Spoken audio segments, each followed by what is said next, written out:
નમસ્કાર, હું આદર્શ છું. Welcome to Adarsh education society. बच्चों आगे की पंक्ति देखेंगे. तुच्छ है राज्य क्या केशव, पाता क्या नर कर प्राप्त विभव. चिंता प्रभूत अत्यल्प हास, कुछ चाकचिक्य कुछ क्षण विलास. पर वह भी यहाँ गंवाना है, कुछ साथ नहीं ले जाना है. तुच्छ मतलब नगण्य, क्षीण, निकृष्ट. राज्य यानी राज. केशव यानी श्री कृष्ण का नाम है, श्री कृष्ण. नर यानी मनुष्य. विभव यानी वैभव. चिंता. प्रभुत यानी यहाँ पर अधिक, बहुत ज़्यादा मात्रा में.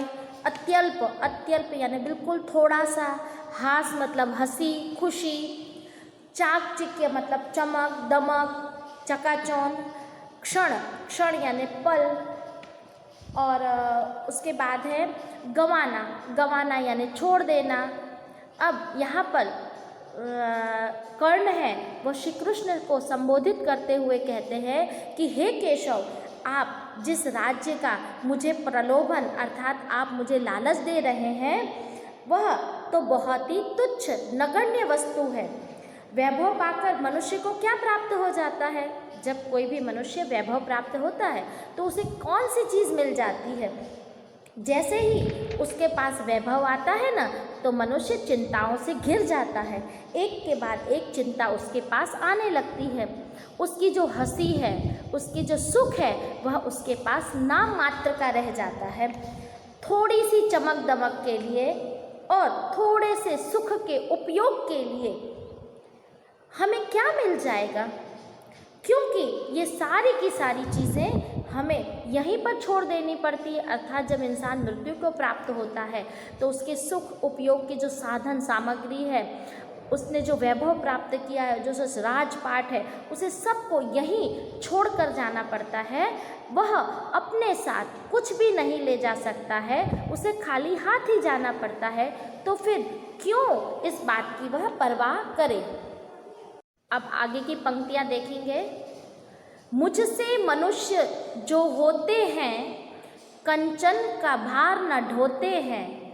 पाते हैं धन बिखेरने को, लाते हैं रतन लुटाने को.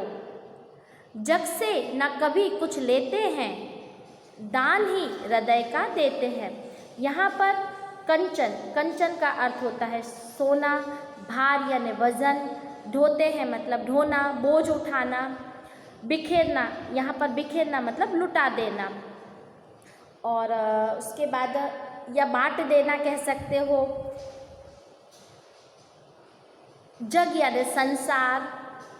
रतन मतलब रत्न. हृदय मतलब दिल. अब यहाँ पर कर्ण है, श्री कृष्ण को संबोधित करते हुए कहते हैं कि हे श्री कृष्ण,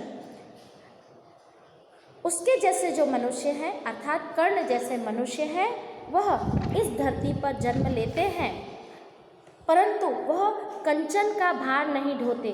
मतलब वह अपना जीवन सुख सामग्री जो उसके होती है उसमें अपने जीवन को व्यतीत नहीं करते, बिताते नहीं हैं. वह जो धन संपत्ति प्राप्त करते हैं वह धन संपत्ति मात्र और मात्र किसी को देने के लिए ही होती है. यहाँ तक कि वह अपनी बहुमूल्य चीज़ों का भी उपयोग दूसरों को बांटने के लिए या दूसरों को देने के लिए ही भी करते हैं. ऐसे मनुष्य संसार से, जग यानी संसार, ऐसे मनुष्य हैं अर्थात कर्ण जैसे मनुष्य संसार से कुछ भी प्राप्त नहीं करते. कर्ण कहता है मेरे जैसे जो मनुष्य है वह संसार से कुछ भी पाने के लिए नहीं आता है, कुछ प्राप्त करने के लिए नहीं आता है, बल्कि अपने दिल का दान भी कर देता है. अपने दिल का दान भी कर देता है ताकि वह किसी दुखियों के दुख को दूर कर सके या दुखियों पर दया कर सके. अब आगे की कविता की लाइन देखेंगे. प्रसादों के कनकाभ शिखर, होते कबूतरों के ही घर. महलों में गरुड़ न होता है, कंचन पर कभी न सोता है. बसता है वह कहीं पहाड़ों में, शैलों की फटी दरारों में। प्रसाद, यहाँ पर प्रसाद का अर्थ होता है राजमहल। कनकाभ, यहाँ कनक का अर्थ होता है सोना, तो कनकाभ यानी सुनहरे रंग का। शिखर यानी चोटी। कबूतर यानी कबूतर। महल, महल मतलब राजमहल। गरुड़, गरुड़ यानी पक्षियों का राजा। कंचन यानी सोना। बसता है मतलब बसना। पहाड़, पहाड़ यानी नग, पर्वत। शैल, शैल यानी बड़े से पत्थर जिसे कह सकते हो। पर्वत, चट्टान बड़ी सी। फटी, फटी यानी फटना। और दरार मतलब दो पत्थरों के बीच, पत्थरों के फटने से जो अवकाश होता है उसे दरार कहा जाता है। अब यहाँ पर कर्ण कहते हैं कि सोने जैसी चमक दमक, जैसे राजमहल की चोटियाँ हैं ना, उस पर कौन अपना घर बनाता है? वह कबूतर ही अपना घर बनाते हैं। आपने कभी भी देखा होगा मंदिरों में बड़े बड़े सोने के कलश वगैरह होते हैं या राजमहलों में, तो कबूतर है वहाँ अपना घर बनाने के लिए जाते हैं। हमेशा शिखर की ऊपर की चोटी पर कबूतर का वास होता है। परंतु यहाँ कर्ण कहते हैं जो गरुड़ होते हैं, पक्षियों का जो राजा गरुड़ है ना, वह कभी भी महलों में अपना घर नहीं बनाता। यहाँ तक कि वह कभी सोने के पलंग पर भी अर्थात सोने के बिछोने पर भी नहीं सोता है। उसका घर तो वह कहाँ जाकर बसता है? वह तो निर्जन सुनसान स्थल जहाँ पहाड़ होते हैं वहाँ पर वह जाकर बसता है। यहाँ तक कि वह जो पहाड़ों के बीच की दरारें हैं, जो शैलो यानी पर्वत, चट्टान है, उसके बीच में जो दरारें पड़ जाती है, अवकाश होता है, वहीं पर वह अपना घर बनाता है। आगे की लाइन देखेंगे।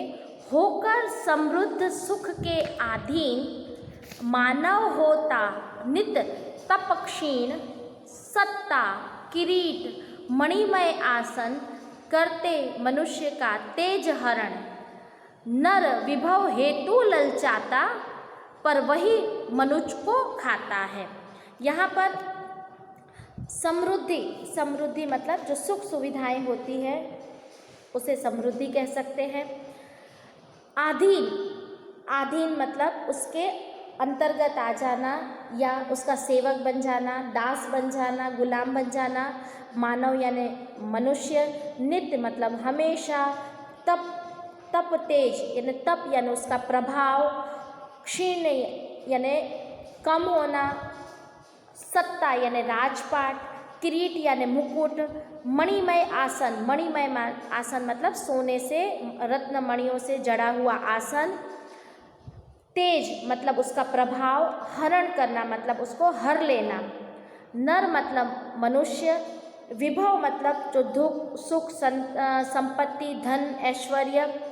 हेतु मतलब के लिए। ललचाता है मतलब लालच करता है। मनुज यानी मनुष्य।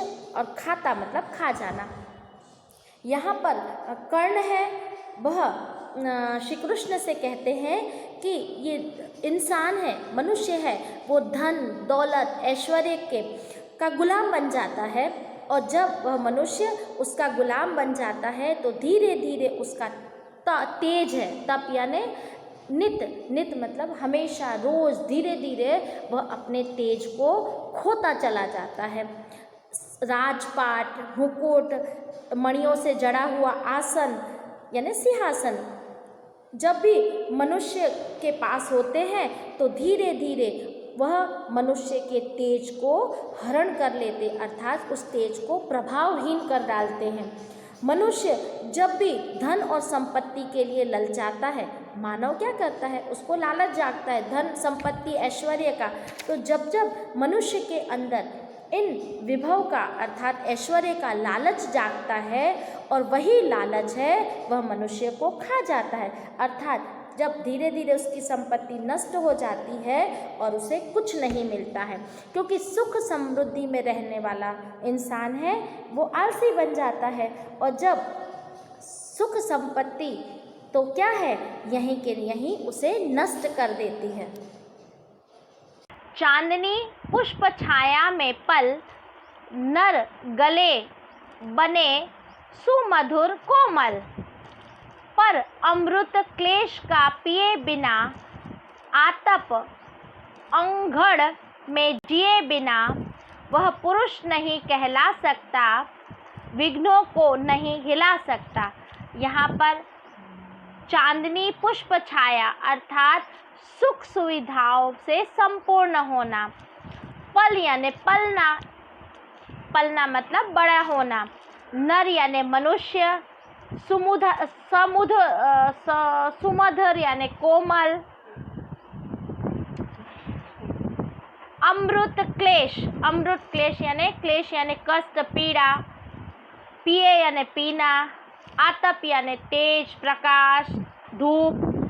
अंधड़ यानी क्या कह सकते हो आप अंधड़ को, आंधी। जिए यानी जीना। विघ्न यानी मुश्किलें।